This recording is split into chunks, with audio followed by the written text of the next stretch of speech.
ไปนี้ผมป้อนนันตันดวงมณีอายุได้70 ปีอยู่บ้านหนองอับจ้างตำบลสันโป่งอำเภอแม่ริมจังหวัดเชียงใหม่จะได้แสดงพระธรรมเทศนาพระไตรปิฎกเล่มที่5เรื่องสิงคาลสูตรปูกที่1ขอเรียนเชิญบรรดาท่านผู้สดับรับฟังทั้งหลายสดับรับฟังได้แล้วณบัดนี้นะโมตัสสะภะคะวะโตอะระหะโตสัมมาสัมพุทธัสสะเอวัมเมสุตังเอกังสามะยังภะคะวะตัสสะละกะเห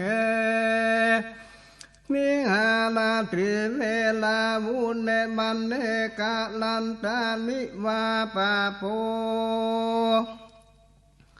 กรรมเมทนว่าเอมาเมสุตังนี้เป็นกรรมแห่งมานันทเถนเจ้าอันจะกล่าวยังนิทานแห่งสิงคาลสูดานิปังเมื่อพระพุทธเจ้าเนปานไปแล้วนานประมาณว่าได้3 เดือนเศษ3 เดือน4 เดือนนั้นมหาเถรเจ้าก็บ่ได้ถึงอรหันตเชื่อส่วนว่ามหานันตเถรเจ้ามาค่อยสังฆายนาล้อมเอาธรรมมันเป็นคำสอนแห่งพระโพธิเจ้าไว้แจ้งในจุอันดังอันจริงเปล่าโมอรหันตอันอยู่ในจุมพูที่เพื่อมาพร้อมกันในเมืองนาจากังอาจุโตนาลาหันตาเจ้าทั้งหลายสังฆญาณาว่าได้6 ล้านปลาย800,000 โทนแม่นพวงได้ถึงโสดาสกิทาคามีหานาคามีได้ถือปลาย6 ล้านโทนแม่นเพียงกุลทั้งหลายพวงเป็นปุณโทจนาพวงเป็นมาลาจีมีสินก็หากมีหมู่1พระราชาสัทธาทูตามหาลาเจก็เยื่อสังฆะทั้งหลายพิจารณาอันบริสุทธิ์สภาวะอันบริสุทธิ์แห่งภิกขุทั้งหลายที่โคตนได้เป็นอาลาติสินบริสุทธิ์ภิกขุสังฆะหากศิษยานนั้นประมาณ60,000 คนวันนั้นและเมื่อนั้นพระอรหันตเจ้าทั้งหลายเที่ยวเสียนนานในศาสนาเสียแล้วจำละศาสนาพระพุทธเจ้าบริสุทธิ์แล้วดังอันลำอรหันตเจ้าทั้งหลาย6 ล้านปลาย800,000 ตนมาคันสาพาเถรเจ้าก็เลือกเอาอรหันตเจ้าพวงได้เถิงปฏิสัมปินตาสาลาพิญญาณอันพระมานก4,999 ตนก็พอ500 โต1และมา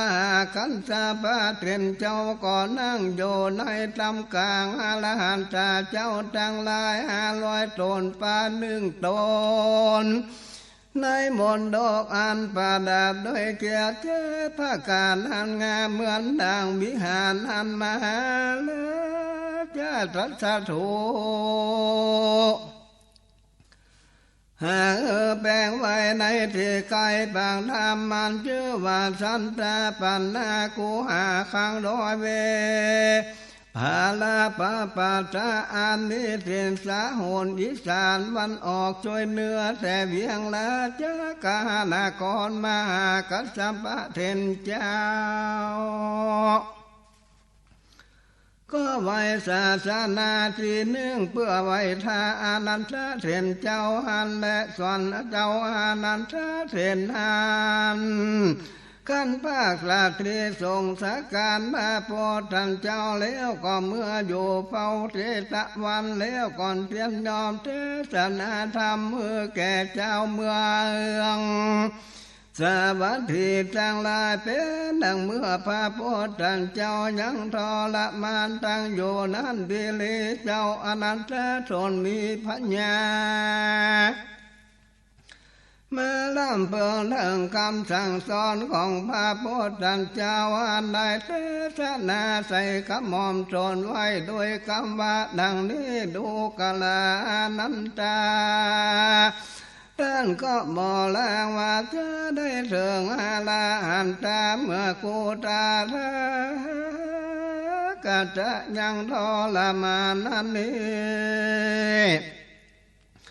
เมื่อโกดันทากันดาเนปานไปแล้วนานพามาน4 เดือนจันก่อนจริงได้ถึงอรหันตาพระเมื่อนานจันและท่านจงกันทำเพียนเมื่อขาดยาพระมาสักอันเตอเจ้าอานันตก็ละเนื้อถึงคำสอนแห่งพระพุทธเจ้าก็บ่ละเสียคำสอนก็ก้อยการทำเพียนไปบ่ขาดทลานตอนเจ้าถึงวันนั้นละอันแต่เจ้าทั้งหลายสังกัญนาธรรมในวันนั้นกันลุงเจ้า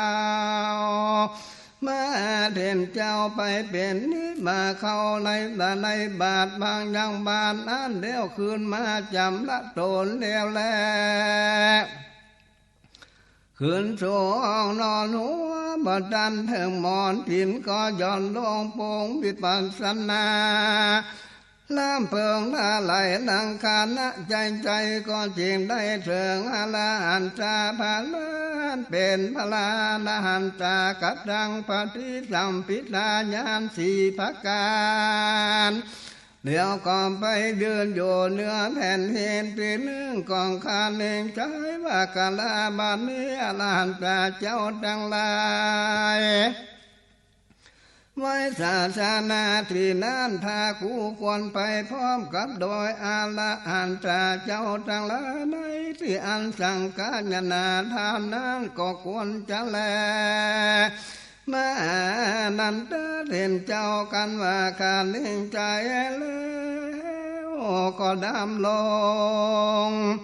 หน้าหินแล้วก็โลภะกุทำแดงนั่งเหนืออาสนะที่นั้นพระสังฆเจ้าหากแต่งไว้ทาโดนนั่นแหละอรหันตเจ้าทั้งหลาย500 ตนมีมหาการสัพพะเด่นเจ้าเป็นประธานมรรคธรรมสังกัญญนาธรรมทั้งมวลเพื่อเถิงวินัยปิณฑากนั้นและมหากัสสปะเด่นเจ้าไว้นักแก่ท่านอุบาพระอุบาลีเจ้าพิจารณาวินัยเพื่อถึงสุตันตระอภิธรรมาไว้นักแก่พระอนันตเถรเจ้าก็พิจารณาเหตุดังหันมาเถรเจ้าก็จินทานเชิงมหานันตเถรเจ้าว่าดังนี้อาวุโสอนันตดูแลอนันตาสูตรอันชื่อว่าสิงคลาวาทาสูตรอันนี้พระพุทธเจ้าเทศนาในที่ใดพาโลซึ่งภูกละผู้ใดเทศนาในกาลเมื่อใดนั้นจะเมื่อนั้นมหาอนันตเถรเจ้าหันนั่งอยู่เหนือธรรมสนาหันพาดาโดยแก่เจ็ดพระการทำพวกมีมือถือตาละปัดอันมีการแล้วโดยงามีโมอาละอันตาทั้งหลาย500 ตนเป็นบาลิวานเก่านิทานมีตนว่าเอวเมสุตังอันนี้เพื่อแก้เปสนาปัญหามากสัพพะเถรเจ้า ทานนั้นแลพูดว่าเอ็มว่าเมนส่วนต่างนั้นสำแดงดังกุลุภาวะอันครบยามในพระพุทธเจ้าบทว่าเอกังสัมมัญญังนั้นสำแดงกาลาเทศนายังสิงกาลาสูตรบทว่าพระกาวาได้สำแดงเทศะคะอึกว่าผลพระพุทธเจ้าก่อนเทศนาบทว่าลากาหะเบียนาตีเวลุวันเลกาลันตระบีปะเปอันใดสำแดงคาถานิพระพุทธเจ้าเทศนานั้นแล้วเทศนาเมื่อมาเต็มเจ้านางโยเนื้อธรรมสันนะแล้วมีพระอรหันตเจ้าทั้งหลายเป็นปาลิวานดังอันเทพดาทั้งหลายดังพองก็ใส่ใจว่าเจ้าอานันตะเป็นพระโพธิเจ้าตนหนึ่งว่าอันเจ้าอานันตะรู้ใจแห่งเทพดาทั้งหลายผู้นั้นแล้วมาใครห้ามเสียยังความทะลิในใจแห่งเทพดาทั้งหลายผู้นั้นจังแสดงบนว่าตนเป็นสาวกเพื่อจักให้รู้ว่าสิ่งกาลาส่วนนี้เป็นกรรมแห่งพระโพธิเจ้าตนนั้นดังอันก็จึงกล่าวว่าเอวะเมสุตังในธรรมกลางแห่งอรหันตเจ้าทั้งหลาย500ย้อนโตนึกมีมากันสัมปะเทนเจ้าเป็นพระทานดังนี้พันเทกัสสัมปะเทนเจ้าข้าแด่มากันสัมปะเทนเจ้าโสดอันชื่อว่าสิงคลาว่าดาการนี้โกรนข้าตนชื่ออานันตะก็หากได้ลำเพิงโดยมโนทวานะบีถีอันเกิดในจิตอสันตละแลมีส่วนตามีญาณทิฏฐิอันเป็นพระทานนั้นสองหน้าแห่งพระพุทธเจ้าเพื่อยังทรมานโดยอาการอันหนึ่งดังข้าจะกล่าวในกาลบัดนี้และเอกังสัมมัญญังลำกาลดังลาสิพระการมีตนว่าการนั้นลงมาจากจันทร์ดุสิดาอยู่ในท้องแห่งนางสลีมาญามีกาละอันนิพานเป็นปริโยสารเป็นที่แล้วยังมีในกาละอันหนึ่งเป็นกาละอันเทศนายังทำแก่พระพุทธเจ้าตนมิโสภาเที่ยอันงามโยนสามนาในส่วนอุญญาณเวลุวันนาอันเป็นที่อยู่อาหารแก่กัตแตกันตายทั้งหลายในที่ไกลเวียงราชกาลกรก็มีแลเตนะโคปนะธรรมเนสิงคลาหัตถิปันติบุตรวาเสนจุลาโมลาปาโตมามัตมัสสาติปุริมาติสังตาคินาติสัง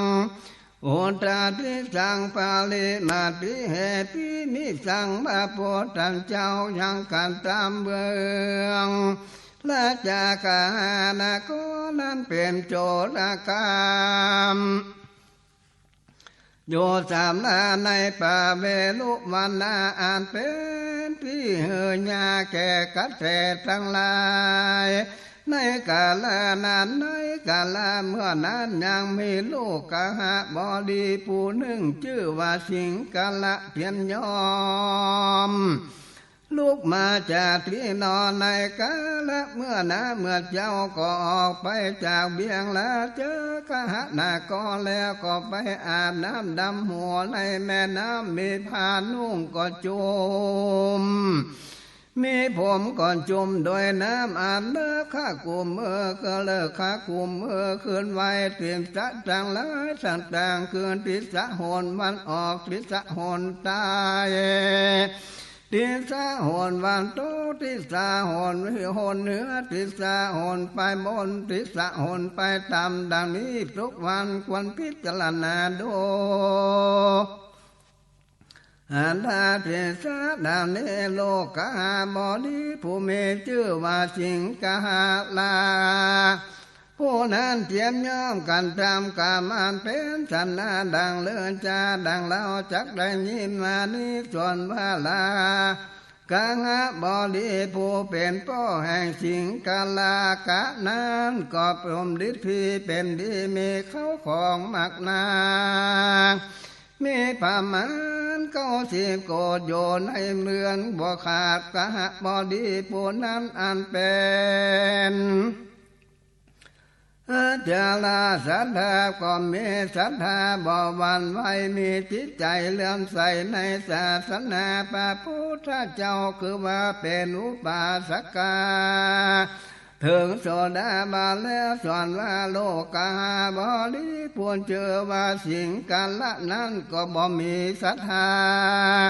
บ่มีใจในใสในจกเดียวทั้ง3 ประการสักอันเมื่อนั้นพ่อและแม่แห่งสิ่งกันละนั้นเตียนยอมสั่งสอนสิ่งกาลาลูกแห่งต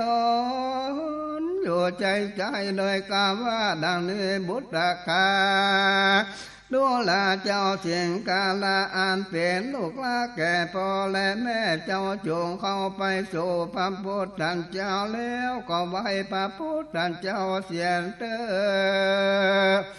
พี่บ่อันก็จงเฝ้าไปสู่มาสาลีบุตรและมหาโมคคลานบ่อันก็เข้าไปสู่มาสาวกะตั้งแต่10 องค์ตนให้ตนหนึ่งเมื่อนั้นจิงกะละกะกุมารผู้เป็นโลกาเสื่องพ่อและแม่แห่งตนว่าดังนี้กาแก่พ่อและแม่เป็นเจ้ากิจจาอันผู้ขาแลกละเข้าไปสู่เจ้าสมณะแห่งสูตรนั้นก็บ่มีแลแต่คนต่างหลายพวงเข้าไปสู่สำนักเจ้าบวชนักบวชและเขาต่างหลายก็จริงว่า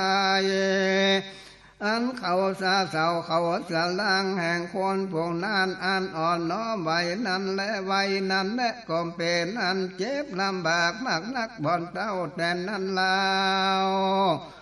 หัวเขาก็กาดางเจ็บนักเหตุว่าคู่เขาทั้งสองบ่อนเต้าแต่นั้นเล่านั้นผู้เขาไปสู่สำนักนั้นก่อนเพิ่งแล้วนั่งเนื้อผู้เมก็บ่มีเครื่องลาดเครื่องปูและสักอันส่วนพระนงแห่งโกรนนั้นก่อนจักหมุนมองตั้งแต่แรกกาละนั้นไปจิมไก่เจ้านักบวชก่อนเจียนจาไปมาเกิดมีในเมื่อกำจันเจียนจาและเกิดมีดังอันชิมยาอันคุ้นเคยก่อนจักมีก็เพื่อก่อนเพื่อมิมนเจ้าและนักบวชก่อนเพิ่งว่าจักเขาเผาปิ่นนิบาตาจีวันละเพิ่งเล่าในมือเขาเป็นนิบาตาจีวันละดังอันจวนเจ้าของสัมปติก็จังถอยบกบางเสียนเดเลดังอันคิดจะอันจะเขาไปโจรเจ้าและนักบวชนั้นเป็นสมณะแห่งทานทั้งหลายบ่มีและข้าพ่อและแม่แห่งสิงคาลากะกุมารแม้นว่าสั่งสอนเท่าใดก็ดีถ้าหลานตอนเจ้ามีชีวิตบ่อาจจะนำมายังสิงคาลากะเข้าไปสู่สำนักพระพุทธเจ้าโดยประการดังนี้ได้ดีลีในกาลเมื่อนั้นพ่อแม่แห่งสิงคาลาอันจะใกล้ตายและนอนอยู่เหนือจองกองกันเองใจว่าดังนี้ควรโกคือคำสั่งสอนดังนี้ไว้เป็นลาแก่ลูกแห่งกุ้งควันจะเล็กะหะบดีผู้ปอข้าเห็นใจว่าดานนี้แล้วก็จีกล่าวยังกล่าวคือแก่ลูกแห่งโสนว่าดานนี้ดูกาลาเจ้าสิงกาลากะลูกลาก แก่ปอในเมื่อกูป้อเจ้าเดินตายไปแล้วเจ้ากูจงใบนางตีจัดดังมวลหกอันนั้นเจอเมื่อนั้นจริงกาลาก็บ่รู้ยังอาจอันนั้นมันก็บ่ไว้นั่งเตรียมจาตาหูนั้นจะแลเมื่อดังอันพระพุทธเจ้าบ่อันสาวกาแห่งพระพุทธเจ้าก็ดีสาดังอันจริงกะลาก็มันก็กาว่าดังนี้ข้าแด่แข่งเจ้ากูพ่อแห่งข้าเลยเมื่อจะไกลตายมานั้นก็สั่งไว้ว่าดังนี้ในเมื่อกูพ่อตายไปแล้วดังอันเจ้าจงไว้งานที่จะทางหูนั้นเตะว่าอันเมื่อนั้นพระพุทธเจ้าก็ดีบอกอันสาวกะก็ดีก็จะกาว่าดานเนโดกาลสิงกาลาเก่งกาลาพ่อและแม่แห่งเมืองก็บอกไว้พิสาหัวนั้นและนาด้วยแต่และพ่อแห่งเมืองก็เฮือไว้ยังพิสาหัวนี้ได้กันกล่าวดังนี้แล้วก็จินเตสนาดำแก่สิงกาลาจะเลเมื่อดังอันลูกแห่งกูสิงกวกสิงกาลาก็จะรู้กูแห่งเกี่ยวสามประการคือพระพุทธเจ้าพระธรรมพระสังฆเจ้าแล้วก็จะกันตามบุญมีตนว่าทานจะเลเมื่อนั้นกะหาบอดีผู้พ่อก็จริงเฮอไปเลี้ยงหามานางจิงกาละกาลูกละแก่งไปแก่พ่อเอ๋ยในเมื่อกูพ่อจุดติตายไปแล้วนานเจ้าจงลูกจากที่นอนเมื่อเจ้าแล้วจงไปไว้ที่ซาดังหกนั้นเตอะชื่อว่าคำสั่งสอนแห่งปอดตนนอนเรือนอยู่จองกันนั้นจุที่ตายนั้นแลผู้เป็นลูกก็ควรลำเพิงเนื้อหลันเนื้อเถิงดาลาชีวิตแห่งผู้เป็นลูกเหตุดังอันลูกกังหาบอดีผู้มีชื่อว่าสิงกัลลาก็ย่อมปฏิบัติตามคำสอนแห่งพ่อตนแล้วการว่าลูกเจ้าเสียงโกตระโกมันก่อนจำลาตนเสียแล้วก็ไว้นางตีสะดังหกจุวันก็มีแลถ้าโคบากาบาโปนาสะมันยังนิวาเจนตัวปันตาจีวะลามาตาละกะหักนางเป็นนิปาปาวิสัพสีในกาลาเมื่อพระพุทธเจ้านั้นการลุงเจ้าก็ถือเอายังบาทและพาด้วยมือแห่งตนแล้วก็เข้าไปสู่เวียงลาเจอกานาครเพื่อจะเอาเขาเป็นนิบาทพระพุทธเจ้ายังฟังไปดังอันก็หันยังโลกกังหาบอดีผู้ชื่อว่าสิงกาลากะมันลูกจากพี่นอนเมื่อลุงเจ้าออกไปจากเบียงกลาเจอกานาครอันนี้พาจุ่มโดยน้ำแล้วกอบลูเลิกขากุมมือไว้เทียนสาวันออกวันพระหนใจและวันตกหนเหนือและโหนไปตามและไปบนดังอันพระพุทธเจ้าบ่อนเจ้าหันอันไปกาละบัดนี้เลยแม่นวันในกาละเมื่อก่อนจักไกลลุงพระพุทธเจ้าก็เล่งแดนโดยังสัตว์โลกโดยพุทธาจากขุบิญญาณสาอาสาเนนุสัญญาและอินทรีย์เนี่ยปาโลปาลิญาณทิญาณก็หันยังลูกกาหะบอดีผู้ชื่อว่าสิงกาลาอันไว้ถึงจะต่างม้วนกันหันแล้วดังหันว่าพุทธเจ้าก็คัดเน่งใจว่าดังนี้ในวันพวกนี้กูจักไป เทศนาสูตรอันเจอว่าสิงคโลวาทสูตรอันนี้อันเป็นวินัยแห่งคือหัดดังลายแก่ลูกกหบดีผู้ชื่อว่าสิงคลาจาและธรรมเทศนาคาถานี้ก็เป็นขโดยพละอันนี้ดีจะแลดังจะโลมานิส่วนว่าสิ่งการนั้นก็บ่หันพระพุทธเจ้าแม่นยืนอยู่ที่ไกลตนมันก็บ่หันอันยังฟังไว้ที่จะดังลายอยู่นั้นพระพุทธเจ้ากันว่าหันสิงกลาคะอันนั้นพระพุทธเจ้าก็ยิ้มแย้มไขหัวเสมอดังดอกบัวดวงใหญ่บ้าลันใหญ่ลันจะมีพระจันทร์มาถูกต้องแล้วบังงามก็กล่าวเชิงลูกกหบดีผู้เชื่อว่าสิงกาลาว่าดังนี้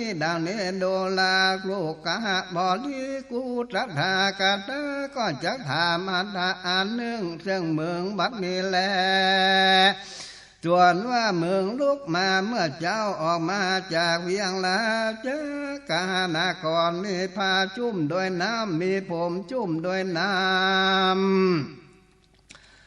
เลิกขาก่อนเลิกขากุมมือเคลื่อนไหวทิศะดังลายเกิดทิศะหนบันออกทิศะหนตายและหนวันตกและหนเหนือหนต่ำและปลายโมนเหตุดังเลินั้นเจ้าที่นั้นสิงกะละก็กล่าวซึ่งพระพุทธเจ้าว่าข้าแด่มาแล้วเจ้าข้าแห่งเมื่อจะไกลพ่อแห่งข้าเมื่อจะไกลตายมานั้นก็ยังสั่งสอนข้าดังนี้ว่าดูแลเจ้าโลละแก่พ่อครูพ่อและเจ้าจงโลกเจ้าแล้วจงไว้ยังติสะตั้งหกนั้นจะว่าอันเหตุดังนั้นผู้ข้าก็ถูกอันคบยามคำพ่อดีเลยก็เป็นอันปฏิมาโกผู้จากาลวะเชิงพ่อแห่งผู้ข้าสันนี้เหตุดังอันก็ล่วงเจ้าจานที่นอนอ่อนจามเมียงละจากาณากรมีผ้าอันจุ่มโดยน้ำมีผมอันจุ่มโดยน้ำก็เลิกขากุมมือคืนไหวยังเตรียมจานดังลายคือโหนบันออกโหนใจและวันตกและโหนเนื้อติดสะปลายต่ำและปลายโหนดังนี้และอาโคกะ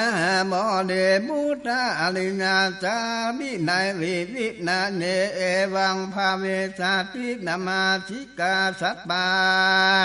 พระพุทธเจ้ากาดานเนแลดูลาลูกกาบดียังติจะดังหกดังอันอริญาจาวากะก็ควรไว้ดังอันในวดีไหนคือว่าจารีแรงอริญะเมื่อยังสิ่งกัลนาน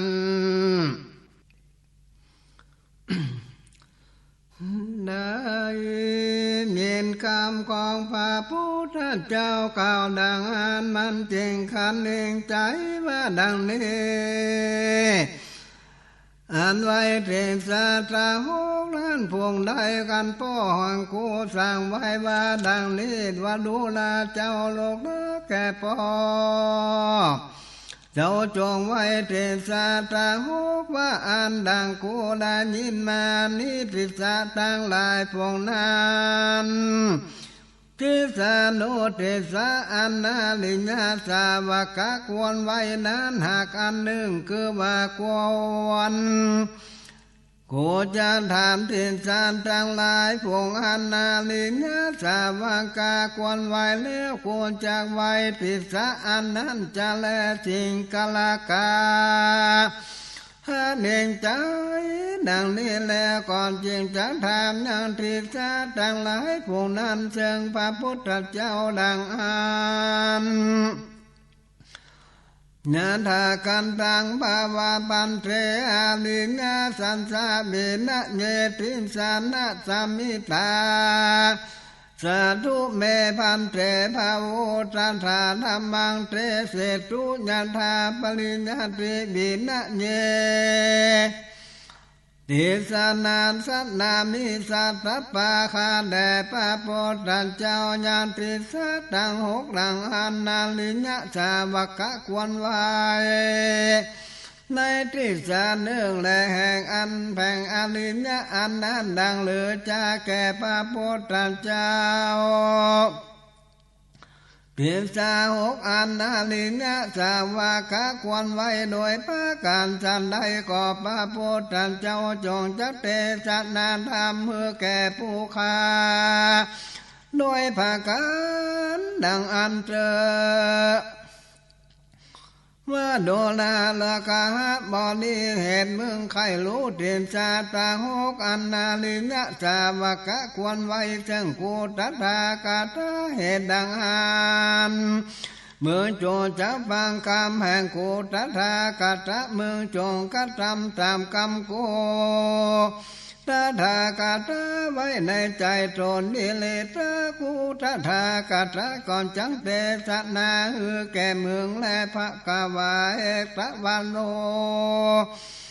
จะพระโพธิเจ้าก่อนเทศนาธรรมดังนี้ซึ่งสิ่งกาลกะวะโดลาสิ่งกาลกะกุมา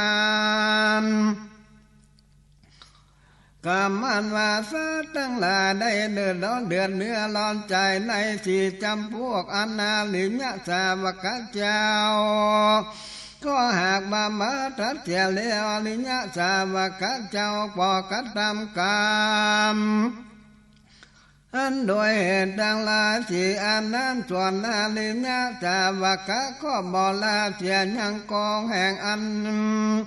จะเสียเขาของหกภาคทุกจำพวกใดบิเลเหตุอันว่าอาลิญะเจ้าผู้กาลาผู้ถึงโสดาปาติภละและปาภาสจากบาปสี่จำพวกดังกามานีก็บอกก็ฟังบางไว้บอกปัญญาแต่ทิสาตั้งหกอันเป็นปฏิปันตะเพื่อโยชนะแก่โลกทั้งหลายคือว่าโลกนี้และโลกปานาเบนาภาการบ่มีแก่อริยสาวกเจ้าผู้มีนาคานาในโลกนี้และเหตุดังอันโลกนี้เป็นอันยินดีเต็มไปโดยแห่งอาลิญะสาวังกะหากแลบ่อนเท่าแต่นั้นเบนาภาการก็บ่มีแก่อาลิญะสาวกะในโลกอันอื่นเหตุดังอันพระละโลกก็ดีอาลิญะสาวกะหากแล้วดีเกิดมีในโลกอันใดก็ถึงยังโดยบุญทัดแต่น่าจะที่เหตุอันลังและกรรมโลภอันพระพุทธเจ้าตรัสไว้ยังมาตามาธิกาแห่งกิริวินัยโดยสังเขปแล้วโดยประการดังอ่านที่นั้นพระพุทธเจ้าจันเทศนาไขกล่าวยังมาธิกานั้นจริงกาว่าดังนี้อริยสาวกกรรมิกิเลสาปะหินาโหติปานาติปันโตอะโคปิปาปาติบุญตากรรมกิเลสาอาทินนาตานังกรรมกิเลโสกรรมเอปุชิมาปุชิสากรรมิสาโลปะหิโอทิส่วนนั้นว่าสัมปัญญุตอันโดยกิเลสที่สันใจมีแต่ชีจำพวกอาลิญะสาวกเจ้าบำบัดทันเสียเลี้ยวยังพงได้จะดูแลลูกขังหาบอดีปานาที่ปานกันโตอันว่ารู้ยังรูปและชีวิตกลีตัวพ้นจากโลกก็ว่าและก็ว่ากาว่าขาสัตอันนั้นชื่อว่ากรรมกิเลสเหตุสัมปัญโยโดยกิเลสอธินาทนาอันว่าเจตนา เอาวัตถุเข้าของแห่งทานเชื่อว่ากรรมกิเลสอันหนึ่งและกาเมสุเมสาจาโลอันว่าเจตนาอันการทำผิดในบรรทุกรรมกิเลสการตั้งหลายก่อนเชื่อว่ากรรมกิเลสอันหนึ่งมุสาวันโตคือว่าเจตนาอันเป็นเหตุแห่งอันกล่าวกำไล่ชื่อว่ากรรมกิเลสอันหนึ่งอธิบายมักว่าดังนี้ผู้กาลาผู้มีกิเลสนั้นคือว่าพุทธเจ้านะดังยังฆ่าสัตว์ลักเขาของแห่งต้านลักเมียตานมากล่าวคำลาและปุกกาลาบ่มีกิเลสคือว่าอาลิญะก็บอกกระทำบาปเหตุดังอ่านบาปผู้นั้นชื่อว่ากรรมกิเลสและอิตมาโวเจอพระกาวาอิตังมาตวาสงกันโตหันธาปาลังเอ็นตาสาโมจาสัตตาสัพพัญโยปะพุทธเจ้าแห่งเราเทศนาเลยังกามกิเลสโดยบาลีจูนี้บทพระพุทธเจ้าเทศนาแล้วในกามกิเลสนี้พระพุทธเจ้าก่อนเทศนาธรรมผูกอันเป็นคาถาต่างๆแสดงอาราดังนี้และปานาธิปานโตอาทินาตานังวันโตปุริสาอาการนันเจปัสสังสันติปันดิตาดุลาโลกะหะบดีเจตนาอันขาดสัตว์ก็ดีหลักเอาเข้าของแห่งทานก็ดีมักเมียทานก็ดีกล่าวกำไลก็ดีนักผาเจ้าทั้งหลายนี่ตนว่าพระพุทธเจ้าชื่อว่ากรรมกิเลสและนักผาเจ้าบ่อนจังละเสียนจังเปลี่ยนนั่นการทำมือหมุนมองสักคาบดินเลจะโตติสัญญาว่าจะดันโตปันโตที่พิการแต่และเจตนาอันขาดสัตว์นั้นโดยมีโตนั้นมีองค์ห้าอันนึกอันเกิดว่าขาอันเพิ่มเบิ่งขานั้นก็มีแต่และโดยสัญญาใส่ใจว่าขาดแต่ก็บอกการทำเปลี่ยนข้าแต่สัตว์ตัวนั้นก่อนตายโดยเปลี่ยนอันนั้นแต่ข้าโดยมือองค์แห่งตนปาลิกาพันโดและปาลิเมกวาหิตาสัญญิตาไสยทิตังโทลาเกปะกามาตาดังนี้อัตตินาตานอันเลี้ยโดยมือตนมีองค์หาคือว่าเขาของด้านอันหลักสาไว้แต่เนื่องและก็มีสัญญาว่าด้านรักษาไว้แต่ดังอันก็มีใจใครรักแต่ดังอันคือว่าอันต้านต่อทุละว่าอันบ่แก่เขาขอ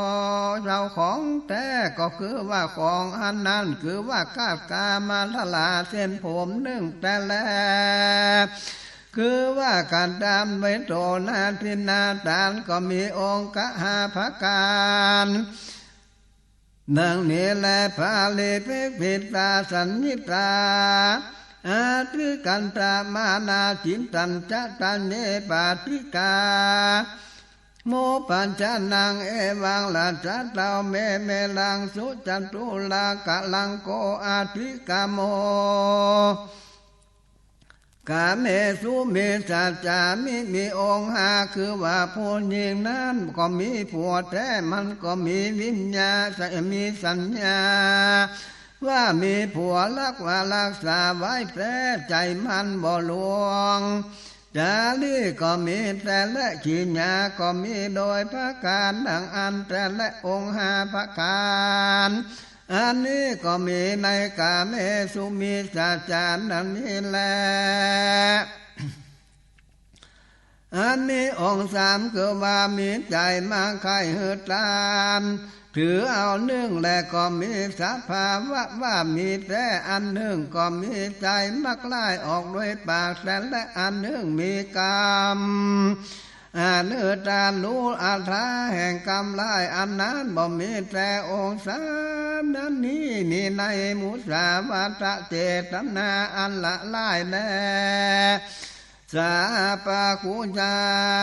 ตัญจกะหะมันปิมิมานะมามิปิเยจะเนตัมพิญญาตังปาลาปัสปะเจตนาตั้งสี่อันนี้เจตนาอันขาดสัตว์นั้นหือใจตกไปนาน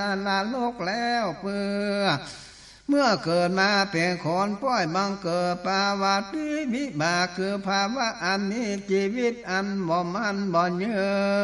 นบังเกิดในภาวะอันนั้นทุกสนาโดยปัจว่าปาสัจจากญาติกาพี่น้องเผ่าพันธุ์วงศาบังเกิดภาวะอยู่ได้สะดวงโตใจกูใจเกิดมาท่านเพียงย่อมได้ค่าบ่ขาดบ่ทลาดได้500จ้าเบเลอันเนเป็นวิบากเจตนาอันขาดสัตถิถีบิมจาสัญจานีนัตถิอัตมาลุตาลุนางเนียนจาติอันมาคนผู้เมตตากัสสิอาลา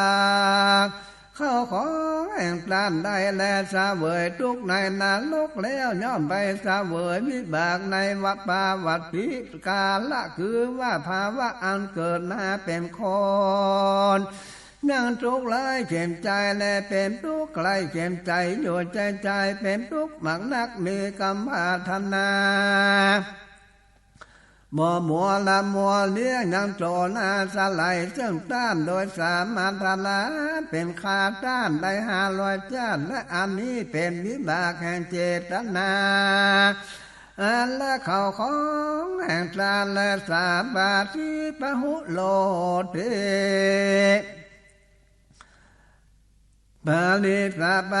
ปาลาตาละโกนาโลอันว่าคนผู้มักเมียต้านเปลี่ยนยอมได้สาเวยทุกในนาโลกเมภากันต่างๆย่อมได้เกิดมาเป็นคนย่อมมีค่าศึกสัทธาลูมักนาผู้หญิงก็บ่ปาดานามากคือว่าบ่เปิงใจหมดเพียก่อนเพียมยอมได้ไปเกิดเป็นผู้หญิง500จ้าได้เป็นวง500จ้าเป็นสัตตาเลีกชานเป็นต้นและเป็นหัวเป็นสุกรมีอาคารและอันรันต้านตองตอนเสียก็ได้500จ้าอันนี้ก็เป็นวิบากอันนักเมียต้านเป็นสันนิแลวันจานาตะกินาตาพุทโธอาสามาทิโยสุกันธามุโข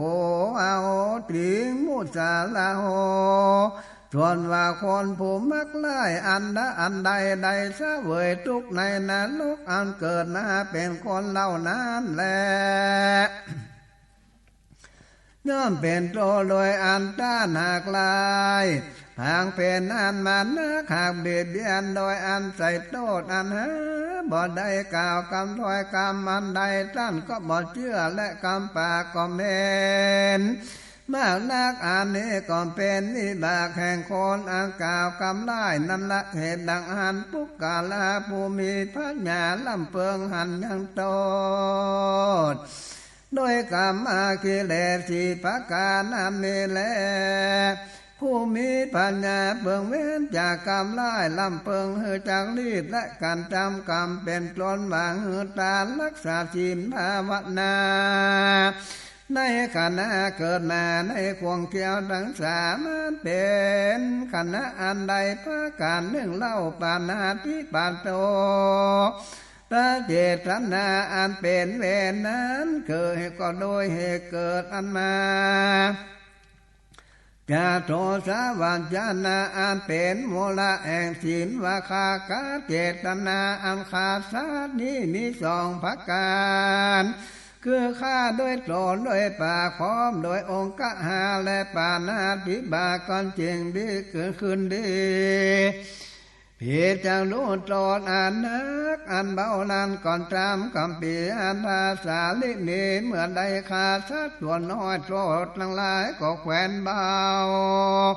วิบากก็แควนน้อยและสัตว์ตัวใหญ่โตก็แควนนักวิบากก็หากนักและเหตุพาโหดอันนี้มานักลำคนต่างเลยพวงนานเมื่อใดข้าคนผงบ่มีศีลบ่มีศีลโทษก็มีแควนน้อยเมื่อใดข้าผู้มีศีลนั้นโทษก็นักและวิบากก็มีมากนักและเป็นพันโยจันนะอันหนึ่งข้าสัตว์มีสามประการคือว่าข้าโดยมือโจรเป็นพันโยจันนะอันหนึ่งบังคับเปิดด้านผู้อื่นข้าเป็นพันโยจันนะการอันหนึ่งข้าโดยอ่านซ่อนเป็นต้นว่ายักนานักตาเป็นพันโยเป็นโยกาวัจนะอันหนึ่งโดยแนบนันตังมันคงเป็นต้นว่าขวาคลาวและขุมหลุมทางอันเป็นพันโยกะอันหนึ่งโดยบิดฟีเป็นต้นว่าตามล้อมเป็นปัญโยกะและอันหนึ่งขาโดยศาสตราศิลบิบสิบปากูลเป็นต้นว่างวนปิดและเป็นปัญโยกะอันหนึ่งและแม่นว่าคาสัตตัวใหญ่แน่ข้าคนผู้บ่มผู้มีศีลก็หาศีลบ่ได้โดยปัญโยจันนะดังหลายพวกนี้และก็เหตุโดยมีโทษต่างกันดังนี้ดาโดยตามธรรมดามาดังนี้ส่วนอันว่าอัตถินาทานนั้นเล่าเกิดเหตุมูลสามอันคือว่าโลภะโทสะโมหะเมื่อเลี้ยงหันเข้าคลองต้านดีงามอันเปิดใจมั่งใครได้ปล่อยลักเอา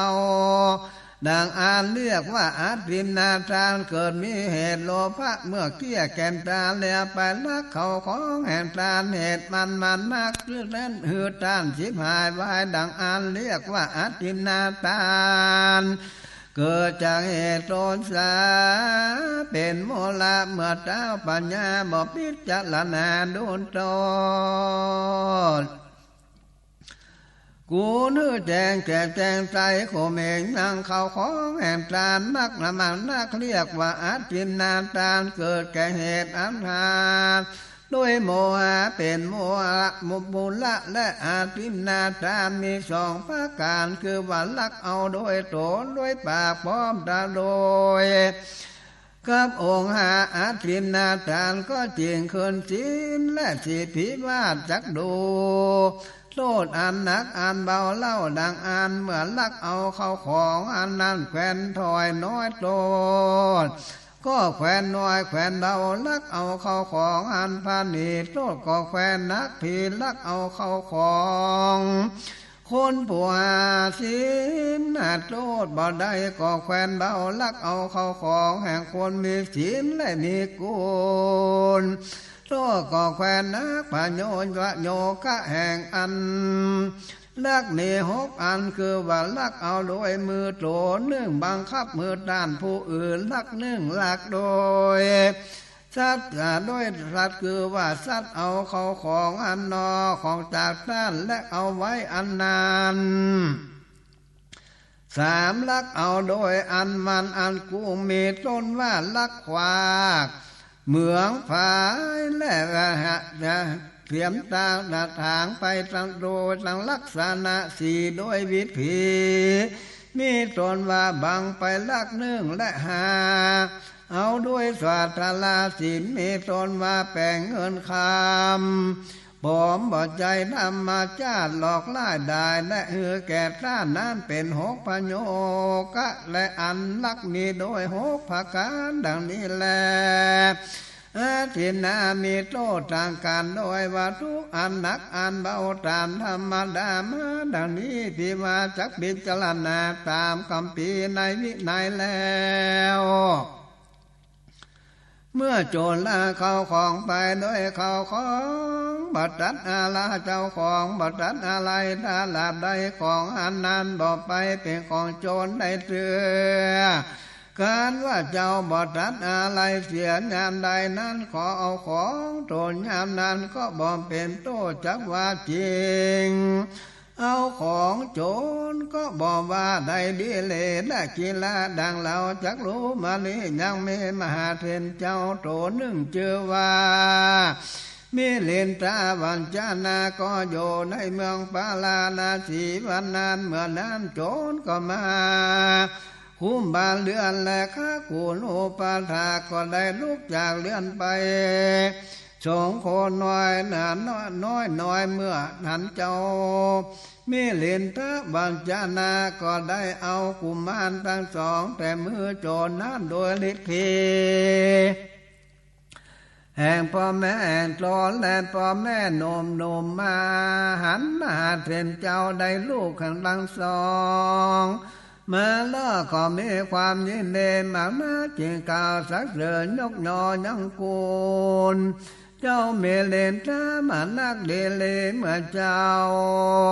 พี่คูทั้งหลายก็ถือเจ้าเมลินตา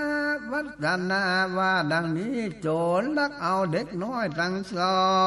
งไปและนาเจ้าเมลินตาบัญจนานี้ก็ไปเอากุมารทั้งสองแต่เมื่อโจรมาแก่พ่อแม่เราดังอ่านเจ้าเมเลนตาบัญจนาก็เรียก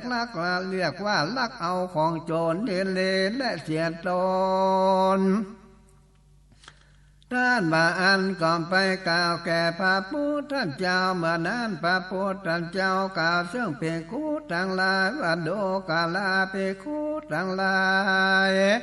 ท่านพิเมเลมตาวาจานานี้บ่อนเชียนโตนาเหตุว่าท่านเอากุมารทั้งสองนั้นมาด้วยเด็ดที่ได้ว่าอ่านพี่ว่าอาจารย์เจ้ายังเขินคำว่าดังนี้เหตุดังเลือเจ้าเมลินตาจ้าการทำเป็นสันได้จ้าเจ้าเมลินตาบัจจานานี้การทำกระดังอันเหตุเล็กน้อยทั้งสองนั้นบัจใจเป็นของโจรเรื่องเหตุอะไรและแห่งพ่อและแม่บอกขาดพ่อแม่ก่อนยังเป็นทุกข์บอกวางอะไรว่าลูกตนแต่และเพื่อเอามาไปหาโทษบ่ได้เพื่ออันและได้อธิบายในพระบิณาเยพระพุทธเจ้าบุนิว่าลอยป้อยผิดทะเลเอาแต่โจรเล่าดังอันเหตุดังอันยังเป็นของพ่อแม่ได้เจ้าปิดินตาว่าจานานี้การตามดังอันเหตุเด็กน้อยทั้งสองนั้นไปเป็นของโจรเพื่อเหตุอะไรแก่พ่อและแม่บ่ขาดพ่อและแม่เป็นทุกข์บ่วางอะไรเหตุว่าเสียได้แต่ดังอันเขาขอของอันนั้นก็ยังเป็นของเจ้าและได้เมื่อเจ้าถ้าของวางอะไรเสียเหลือกูบ่เอาและแม่นเสียก็เหลือเถอะว่าอันเมื่อใดของอันนั้นจึงเป็นของโจรเพื่ออันได้เมื่อตัดอะไรเสียเหลือเมื่อไปโลนว่าจริงเอาแต่มือโจรเล่าดังอันอภินาทานขึ้นแก่เจ้าของเราและเหตุดังอันพระพุทธเจ้าจึงกล่าวว่าต้านมิลินตาว่าจาก็ยังบ่เชียนโตเหตุต้านเอาเด็กน้อยทั้งสองมาโดยเด็ดที่ได้ว่าอันสันนี้ก็เพื่ออันและอันนี้จะโดยห้องทินาทานที่นี้จะโดยกาเมสุมิสาจารนั้นเล่าว่าก่อนเจ้ามีแต่โลภะเป็นมูลเหตุทุกกาลยิ่งใจกาที่ได้กามากูลเป็นเหตุอันพูนใจทั้งหลายเล่นจูโดยเมียนจานก็เป็นเหตุผู้หญิงทั้งหลายเล่นจูจางพวนตนดีลีและผีไปมักเมียแห่งคนโพแผ่นหอยย่อควันตนผ่านจากคุณเป็นตนว่าผิดแบบผิดโทษก็แขวนเบามักเมียผู้มีศีลโทษก็แขวนนักบางนักแต่ได้ลีนิสานจานจะขึ้นแก่ปูนใจอันเล่นจู้กับโดยเมียต้านพระมารเท่าใดก็ดีก็ผิดนิสานจาน จะขึ้นแก่ผู้หญิงต่างหลายเล่นจู้จากพวนโตโดยประการดังเลือลันจาผู้ชายเล่นจู้กับผู้หญิงต่างหลายนั้นมีสองจำพวกคือว่าเศษสิบจำพวกผู้ใดได้ดันจาหญิงผู้หนึ่งเชื่อซื้อเอายังเข้าของและเอามาเป็นเมียยิ่งผู้เป็นเนี่ยโดยความรักอันนั้นใครได้กันยิ่งผู้นึ่งมือเข้าของและเอามาเป็นเนี่ยยิ่งผู้นึ่งมือเป็นผ้าและเอามาเป็นเนี่ยยิ่งผู้นึ่งผู้เฒ่าผู้แก่เอามือขาดทั้งสองลงไปไหลน้ำมือเป็นผัวและเมียกันยิ่งผู้นึ่งและผู้ใจโป่งอย่างองค์ก็มีทนว่าเอาผ้าปกหัวและสานขึ้นโตปกหัวและอยู่กับโดยการเสียผู้หญิงนึ่งและเอาคาเป็นผัวนี่เป็นผัวหญิงผู้นั้นเอาคนการเป็นผัวหญิงผู้นึ่งเอาคาคอยเป็นผัวหญิงผู้นึ่งนั้นประกอบโดยในขันธ์บัดเดียวเท่านั้นเป็นผัวและเมียกันยามเดียวก็คำประพูนวันคืนไปด้วยกำลังเนื่องและเอาเป็นเมียเขาก่อนยิงนะก่อนนี้ผู้หญิง10 คนนี้เป็นเมีย10 จำพวกและผู้หญิง10 จำพวกคนนั้นเล่ามีสันนี้คือว่าผู้หญิงหนึ่งแม่รักษาผู้หนึ่งและพ่อและแม่รักษาผู้หนึ่งพี่หญิงพี่จารักษาผู้หนึ่งน้องหญิงน้องจารักษาผู้หนึ่งเผ่าพันธุ์รักษาผู้หนึ่งเชื้อชาติรักษาผู้หนึ่งสหธรรมิการักษาเขาคนนี้และบ่มีผัวเต้ามีผู้รักษาผู้หนึ่งและรักษาเป็นกับโดยผู้รักษาคือว่ามีผัวกับโดนแต่ผู้หนึ่งตามได้หมายปัญการอันใดอันหนึ่งแล้วไปได้คืนแรกคือเถื่อหลวงสุดได้แก่พ่อและแม่ได้และหือกาติกาแก่การแต่เมื่อยังอยู่ในท้องก็ดีก็เรียกว่าได้หมายแล้วชื่อว่ารักษาและผู้หนึ่งสาปาลีจันทากับโดยราศีลใหม่คือว่าเท้าปัญญาและเสนาอามาลาชมนทีตั้งอัญญา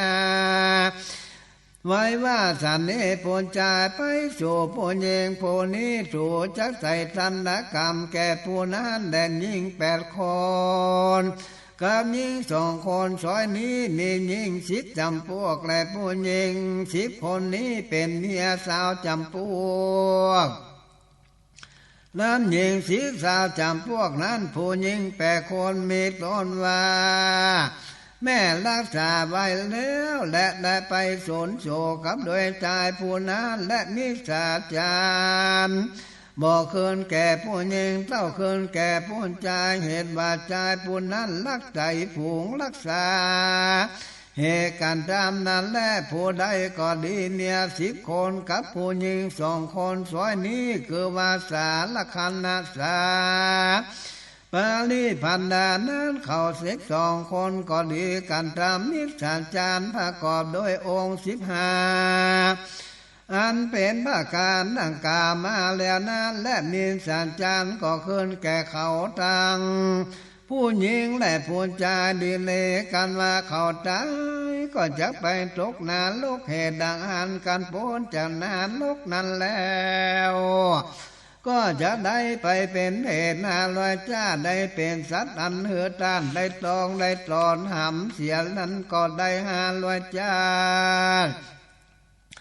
ได้เป็นมองก็ได้500 ชาติและได้เป็นผู้หญิงก็ได้500 ชาติแล้วก็ได้เป็นผู้ชายดังเก่าพี่บ่เว้นเสียดังอ่า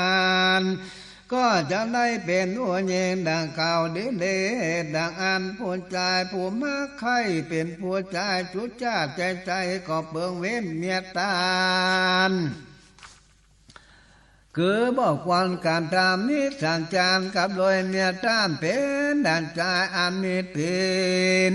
อันจำละมุดจะเลี้ยเปิงเวนจากเปิกตัวเปิกโถมนั่นแหละผู้หญิงผู้ใดมักให้เป็นผู้ใจทุกจาดังอ่านก็ควรลำเพิงเรื่องตวนโตนเป็นพระโดจะดังนางฟ้าคบยำพญายินตานั่นและที่นี้จักจาห้องมูสาวันตานั้นเล่าเกิดมาเกิดเหตุมูลสามคือว่าโลภะโทสะโมหะเมื่อไล่ใด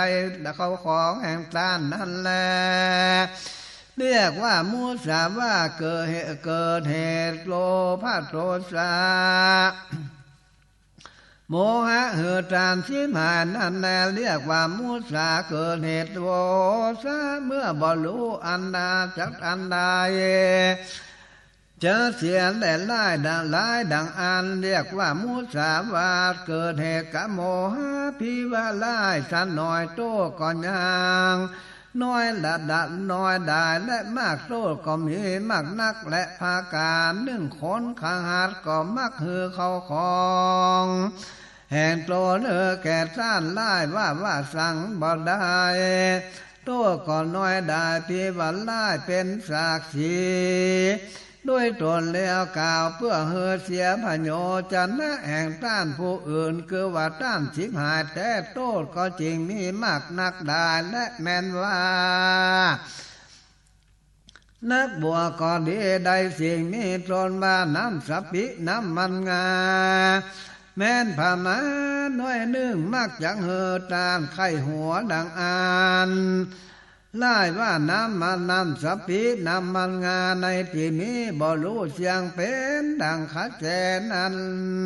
ข้าแสน้ำนั้นแหละว่าอ่านโทษก่อนน้อยและเมื่อได้รู้ได้หันแท้ไล่ว่ากูบ่รู้บ่หั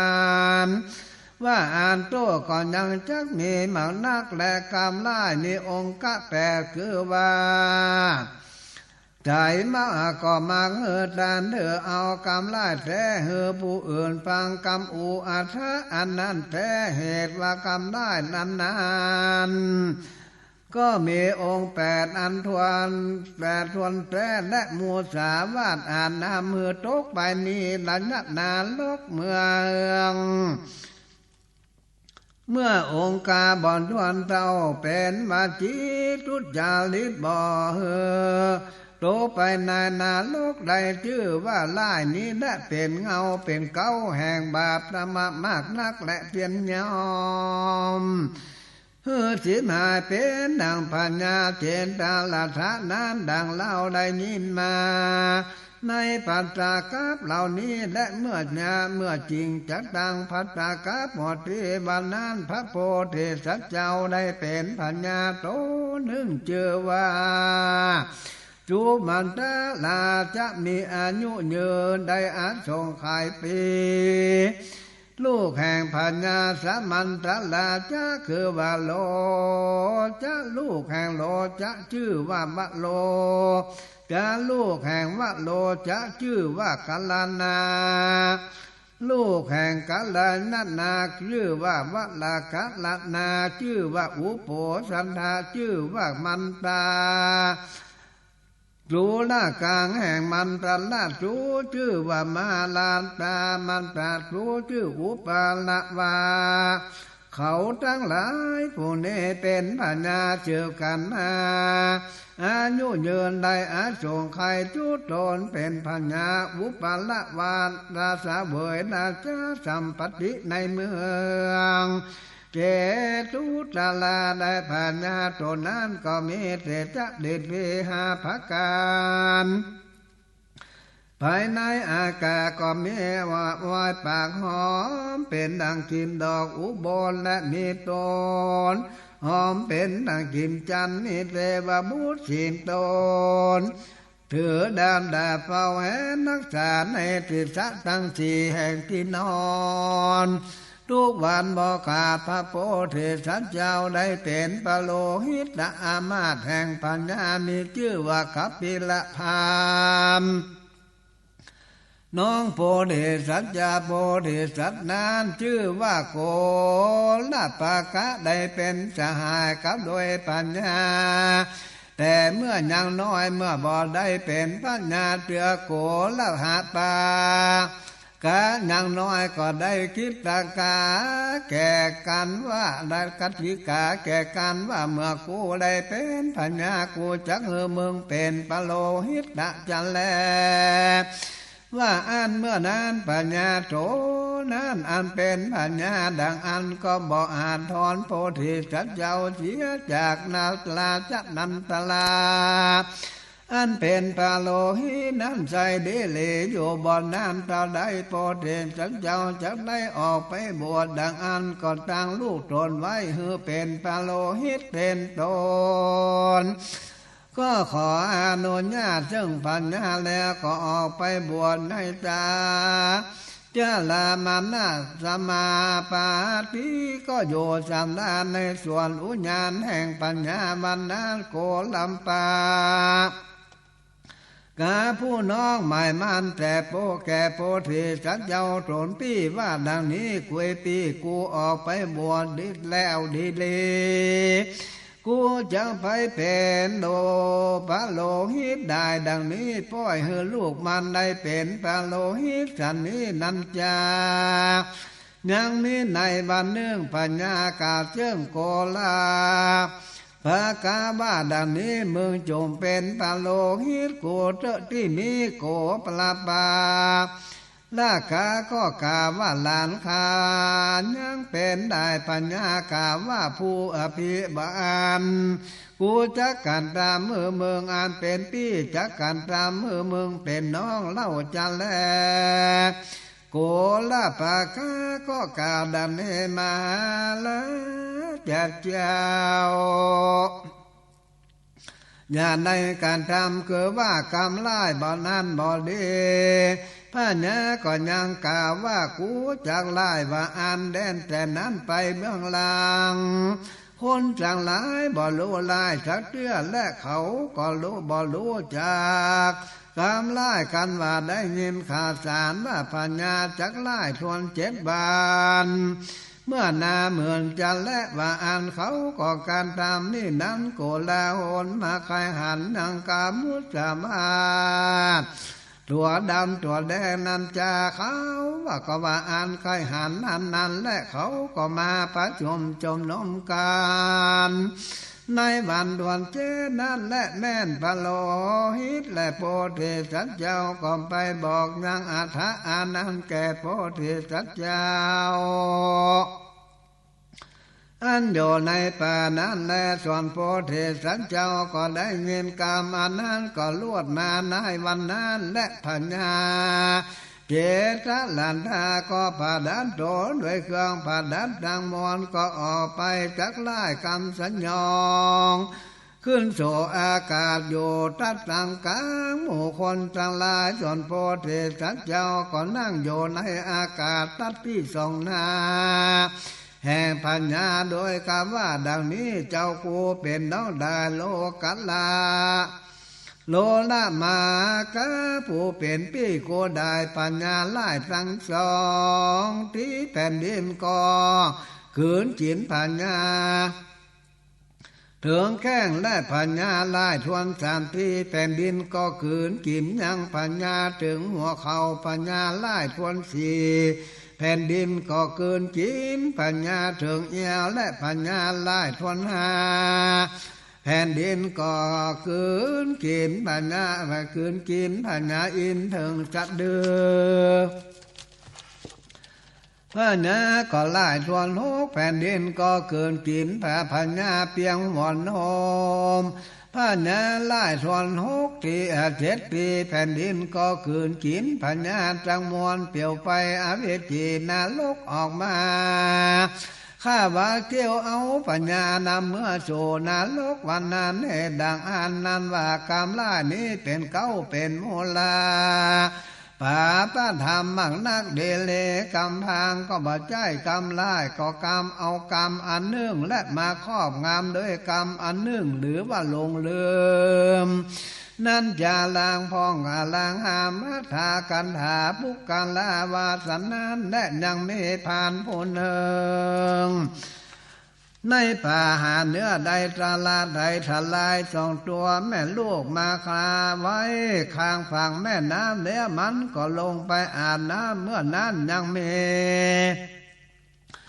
ถุงเราปูเนื่องมาหันทลายส่งตัวมันก็จักพางเอา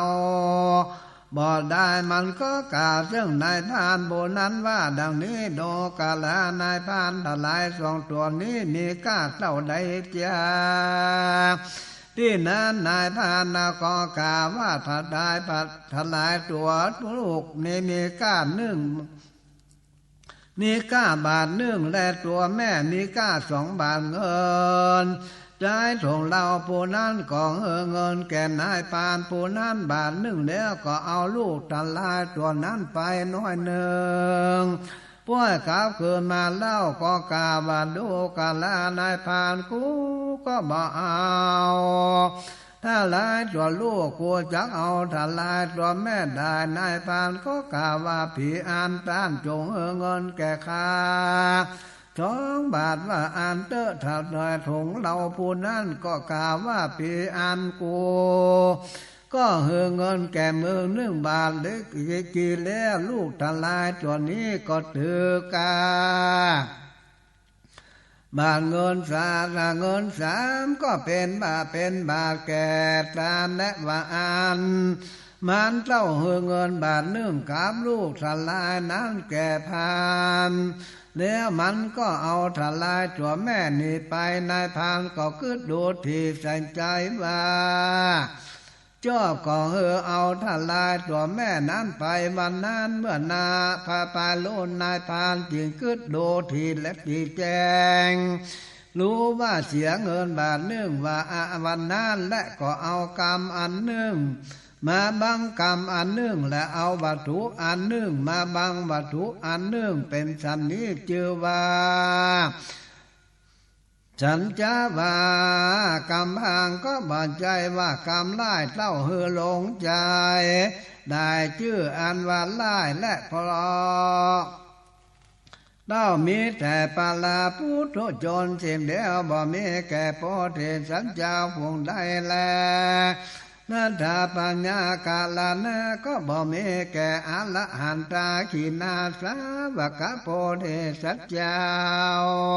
โดนได้ทำนัวแล้วในละแวกสี่อาสงไขก็ดีได้16อาสงไขปาแสนมา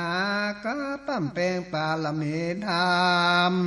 30 ด้านก่อนดาวรักษาสัจจะปาลมีบ่ขาดบ่ไล่สักเดือเต้าว่าพางมีอยู่บางเชื่อเป็นเมาสาโมสัทธาพังเกวัฏฐาพามโดยเกี่ยววันนั้นได้ปังเป็นนาพระนาลาจะโลพามภาวนามีดังนี้วันนั้นและแม่นว่ากีนาสาวกะอรหันตาพังเบิ่งรู้โดยในญาถามปาตะบางดังนี้ยังไม่พวกข้าผู้นึ่งชื่อว่าสัปปามาสัปปาธามิอยู่ในเมืองสาวัตถีมันก็เตียนยอมจำนำขาโจร44 ปีบ่ขาดสายเมื่อมันเท่าถอยกำลังจินตนาการนั้นขาโจรนั้นเสียและดังนี้ในวันหนึ่งมหาสารีบุตรเป็นเจ้าหันอุปาณิสัยได้เถิงยังโสดาจินได้เตชะนาดำแก่มันแลจวนว่าพวกข้าโจรโบนานมันก็คันเองใจว่าดังนี้กูได้กันตามบาปสาหดร้ายมากนักเมื่อนากูก็จะได้กำลังดีหรือดิ้นจามันก็อยู่คันเองสันเห็นแล้วส่วนใจมันก็ลวดบอดจังฟังธรรมลวดบ่เข้าใจ